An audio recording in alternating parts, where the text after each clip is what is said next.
এখন আমরা পর্যায় সারণীর বেশ কিছু সূত্র দেখব। অর্থাৎ পর্যায় সারণী যখন আস্তে আস্তে বিভিন্ন পরিবর্তনের ধারায় বর্তমান পর্যন্ত আসলো, তখন দেখা যায় বিভিন্ন সময় বিভিন্ন পর্যায় সূত্র দিয়ে সেই পর্যায় সারণীগুলোকে ব্যাখ্যা করা হতো। যেমন তাদের মধ্যে গুরুত্বপূর্ণ কয়েকটি হচ্ছে ত্রয়ী সূত্র, অষ্টক সূত্র এবং মেন্ডেলিফের সূত্র। আমরা পর্যায়ক্রমে এই সূত্রগুলো নিয়ে আলোচনা করব।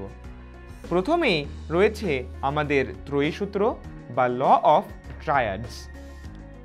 ল অফ ট্রায়াডসের প্রথম কথাই হচ্ছে তিনটি মৌল, তাদের মধ্যে দুইটি মৌলর পারমাণবিক ভর যদি হয়ে থাকে এক্স এবং ওয়াই, তাহলে অপর যে তৃতীয় মৌলটি সেটি হবে এই দুই পারমাণবিক ভরের গড়। অর্থাৎ এর পারমাণবিক ভর যদি হয়ে থাকে এক্স, সি এর পারমাণবিক ভর যদি হয়ে থাকে ওয়াই, তাহলে বি এর পারমাণবিক ভর হবে x plus y divided by 2। যদি এই শর্তটি খাটে, অর্থাৎ এই কন্ডিশন যদি পূরণ হয়, তাহলে বলা যাবে এ, বি এবং সি তাদের ধর্ম প্রায় একই রকম। আমি আবারও বলছি, তিনটি মৌলের মধ্যে দুইটি মৌলের পারমাণবিক ভরের গড় যদি হয় তৃতীয় মৌলটির পারমাণবিক ভর, তাহলে ত্রয়ী সূত্র অনুসারে এই তিনটি মৌলের ধর্ম প্রায় একই ধরনের। যেমন আমরা যদি উদাহরণস্বরূপ নেই, আমরা দেখতে পাবো লিথিয়াম, সোডিয়াম এবং পটাশিয়াম। আমরা উদাহরণস্বরূপ এই তিনটি মৌলকে নিতে পারি। এর মধ্যে লিথিয়ামের পারমাণবিক ভর হচ্ছে 7, পটাশিয়ামের পারমাণবিক ভর হচ্ছে 39 এবং দেখা যায় সোডিয়ামের পারমাণবিক ভর এই দুই পারমাণবিক ভরের গড়ের সমান, অর্থাৎ 23।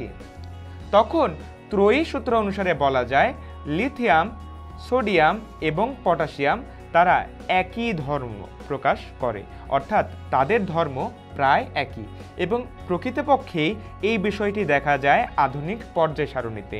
তারা তিনজনই হচ্ছে পর্যায় সারণীতে গ্রুপ 1 এর মৌল। সুতরাং মূলত এই বিষয়টি হচ্ছে আমাদের ত্রয়ী সূত্র বা ল অফ ট্রায়াডস। এই ত্রয়ী সূত্রটি যিনি প্রদান করেন তার নাম হচ্ছে জে ডব্লিউ ডোবেরাইনার। এই সূত্রটি প্রদান করেন বিজ্ঞানী জে ডব্লিউ ডোবেরাইনার। এজন্য এই সূত্রটিকে ডোবেরাইনার এর ত্রয়ী সূত্রও বলা হয়। এই সূত্রটিকে ডোবেরাইনার এর ত্রয়ী সূত্রও বলা হয় এবং এই যে তিনটি মৌল তাদেরকে ডোবেরাইনার এর ত্রয়ীও বলা হয়, অর্থাৎ তারা হচ্ছে ডোবেরাইনার এর ত্রয়ী। সুতরাং পরীক্ষায় যদি প্রশ্ন আসে নিচের কোনটি ডোবেরাইনার এর ত্রয়ী, তখন আমরা জাস্ট এই বৈশিষ্ট্যটি দেখার চেষ্টা করব। অর্থাৎ যদি তিনটি মৌলের মধ্যে দুইটি মৌলের পারমাণবিক ভরের গড় হয় অপর মৌলটি, তখন এই তিনটি মৌলকেই আমরা বলবো ডোবেরাইনার এর ত্রয়ী। সুতরাং এই হচ্ছে বিজ্ঞানী ডোবেরাইনার এর ত্রয়ী সূত্র।